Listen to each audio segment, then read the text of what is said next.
Bismillahirrahmanirrahim. Assalamualaikum warahmatullahi wabarakatuh.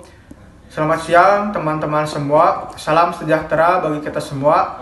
Perkenalkan, nama saya Ardi Muhammad Fauji, NPM 2021911111, selaku moderator dari kelompok 2 yang ingin memimpin jalannya diskusi pada perkuliahan kali ini. Adapun anggota kami antara lain, yang pertama Yunia Nurlaila Widah, selanjutnya Prima Anggada Perkasa, Aprijal Julistian, Aditya Bagja, Muhammad Reja, Ananda Rakan, Muhammad Wijdan, Aditya Septo, dan yang terakhir Herdiana Firmansyah. Baik, untuk mengefektifkan waktu, mari kita buka diskusi pada perkuliahan kali ini dengan bacaan basmalah bersama-sama. Bismillahirrahmanirrahim. Untuk selanjutnya, pemaparan materi yang akan disampaikan oleh teman-teman kelompok 2 kepada teman-teman kelompok 2, kepadanya disilahkan.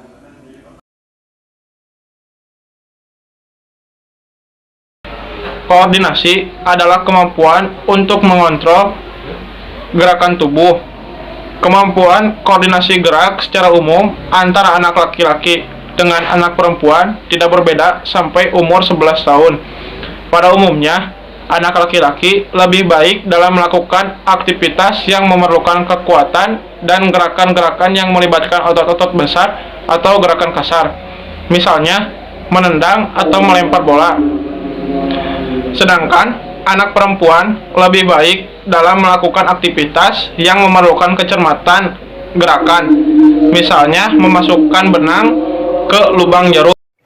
Selain itu, perkembangan kemampuan gerak adalah sejalan dengan perkembangan koordinasi, fleksibilitas, keseimbangan, serta perkembangan kemampuan fisik lainnya. Peningkatan kemampuan gerak bisa diidentifikasikan berdasarkan peningkatan efisien, kelancaran, kontrol, dan variasi gerakan, serta besarnya tenaga yang disalurkan melalui gerakan. Pada umumnya, anak besar, anak laki-laki, maupun anak perempuan mengalami peningkatan yang besar dalam hal minatnya melakukan aktivitas fisik, karena menyenangi aktivitas kelompok, aktivitas yang bersifat kompetitif, aktivitas gerak ritmik, dan yang bersifat kepahlawanan.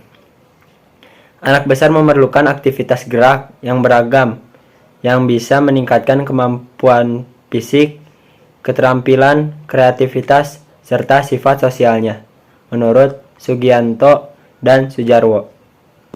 Individu yang memiliki koordinasi yang baik akan mampu mengendalikan gerak tubuhnya sesuai dengan kemampuannya.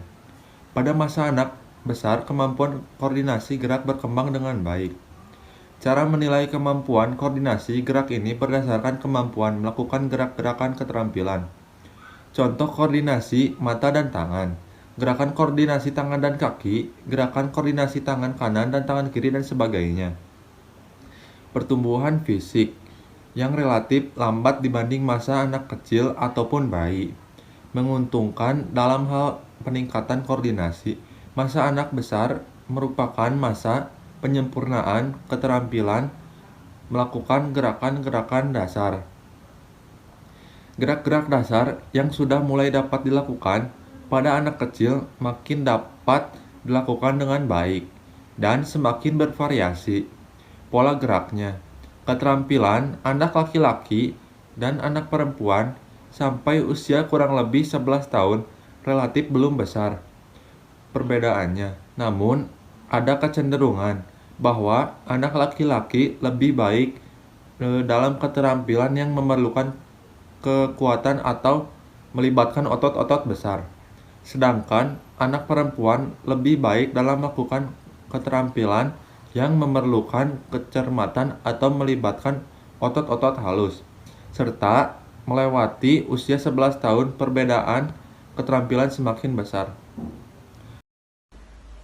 Perkembangan penguasaan gerak dasar. Peningkatan kemampuan gerak bisa diidentifikasi dalam bentuk A. Gerakan bisa dilakukan dengan mekanika tubuh yang makin efisien. B. Gerakan bisa dilakukan semakin lancar dan terkontrol. C. Pola atau bentuk gerakan semakin bervariasi. D. Gerakan semakin bertenaga. Perkembangan kemampuan gerak pada anak besar bisa diketahui dengan cara pengukuran kemampuan berlari, meloncat, atau melempar. Yang pertama, perkembangan kemampuan berlari. Perkembangan kemampuan berlari bisa diukur melalui kecepatan. Kecepatan berlari dihasilkan dari panjang langkah yang dipengaruhi panjang kaki dan cepatnya irama langkah yang dipengaruhi kekuatan otot-otot kaki. Pada masa anak besar, pertumbuhan panjang kaki dan jaringan ototnya cukup cepat, terutama pada tahun-tahun terakhir. Pada anak laki-laki seusia 13 tahun, kecepatan berlari dan jarak yang bisa ditempuh masih terus berkembang, sedangkan pada anak perempuan justru mengalami penurunan. Yang kedua, perkembangan kemampuan meloncat. Perkembangan kemampuan meloncat berkaitan erat dengan peningkatan kekuatan dan koordinasi tubuh. Perkembangannya berbentuk meningkatkan daya loncat makin jauh dan tinggi, dan peningkatan kualitas bentuk gerakan makin baik dan efisien. Anak laki-laki lebih baik kemampuan meloncatnya, baik ditinjau dari segi daya loncat maupun dari segi kualitas geraknya. Hal ini karena perkembangan anak perempuan hanya sampai umur 12 tahun.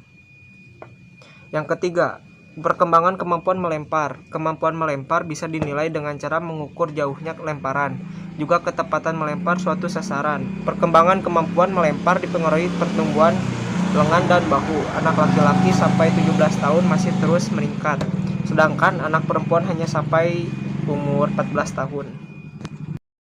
Baik, di sini saya akan memaparkan tentang minat melakukan aktivitas fisik. Apabila sejak kecil anak dikekang, maka minat melakukan aktivitas fisik tidak berkembang. Maka sebaliknya, apabila diberi kesempatan, maka minat melakukan aktivitas fisik menjadi berkembang.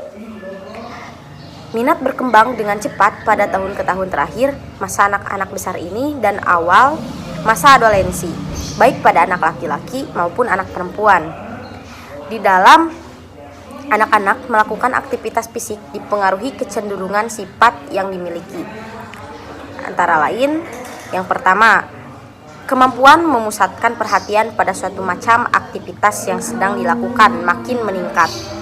Pada anak kecil cenderung senang berganti-ganti macam permainan dalam waktu singkat, dan tetapi pada anak besar bisa bertahan bermain satu macam permainan lebih lama.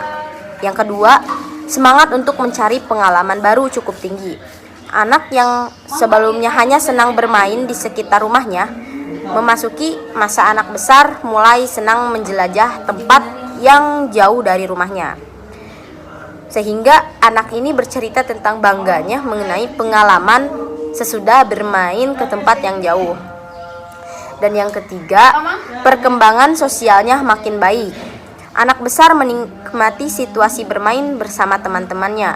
Mereka senang berada di tengah teman sebayanya. Anak cenderung memiliki teman yang sesuai dengan dirinya. Kemanapun pergi juga bersama. Dan yang terakhir, ada perbedaan perilaku antara anak laki-laki dan perempuan. Cenderung kurang senangnya bermain dengan lawan jenis. Hal ini makin jelas pada akhir masa anak besar. Untuk selanjutnya ada aktivitas yang diperlukan anak besar. Yang pertama, aktivitas yang menggunakan keterampilan untuk memperoleh pengetahuan dan penguasaan keterampilan. Bentuk aktivitasnya, pengenalan keterampilan berolahraga, kemudian bermain dalam situasi berlomba atau bertanding. Lanjut, aktivitas pengujian diri dan aktivitas yang menggunakan alat. Selanjutnya ada drill. Dan yang kedua ada aktivitas secara beregu atau kelompok untuk bekerja sama dan membina kebersamaan dengan teman. Adapun bentuk aktivitasnya, diantaranya ada olahraga beregu, misalnya sepak bola, bola tangan, kasti, atau lari estafet, atau juga bisa bola voli. Dan yang kedua ada bermain membentuk komposisi tertentu. Misalnya anak membentuk formasi tertentu secara berubah-ubah dengan berlari atau menari. Aktivitas mencoba-coba untuk mengatasi suatu masalah dan belajar tentang prinsip mekanis, fisiologis, dan kinesiologis dari gerakan-gerakan, yaitu bentuk aktivitas: A. Menempuh lintasan dengan rintangan tertentu, memindahkan benda ke tempat lain. B. Bergerak bebas mengikuti irama musik. C. Mencoba beberapa gerakan menyepak atau melempar bola agar bisa menemukan gerakan yang paling efektif dan efisien untuk masing-masing anak. Kemudian nomor 4, aktivitas untuk meningkatkan kemampuan fisik dan keberanian. Bentuk aktivitas: A. Permainan kombativis. B. Program latihan untuk pengembangan kemampuan fisik. C. Latihan relaksasi. Jadi dapat disimpulkan bahwa pada masa anak besar, berbagai gerak dasar dan variasinya yang bisa dilakukan sebelumnya mengalami peningkatan. Pada umumnya, anak besar mengalami peningkatan dalam aktivitas fisik dikarenakan menyenangi aktivitas kelompok, aktivitas kompetitif, dan gerak ritmik. Anak sekitar kelas 4 dan kelas 5 senang berwisata, menggambar pemandangan di luar kelas, dan bermain yang memberi kemungkinan untuk berjago-jagoan, terutama terhadap anak laki-laki. Pada masa anak besar berada pada usia sekolah dasar. Oleh karena itu, peran guru penjas di sekolah dasar sangat besar dalam memberi pengarahan dan bimbingan untuk meningkatkan sifat psikologis dan sosial yang ada pada diri anak besar. Guru bisa menempatkan dirinya sebagai orang dewasa yang bisa dipercaya, memberikan perhatian, persetujuan, dan dorongan kepada anak untuk berbuat sebaik-baiknya. Demikian kesimpulan dari saya. Terima kasih kepada rekan-rekan kelompok 2 yang telah menyampaikan materinya, dan terima kasih kepada rekan semua yang telah memperhatikan dan menyimak pemaparan materi dari kelompok 2. Semoga materi yang telah disampaikan oleh kelompok 2 bermanfaat bagi kita semua. Terima kasih. Billahi taufiq wal hidayah. Wassalamualaikum warahmatullahi wabarakatuh.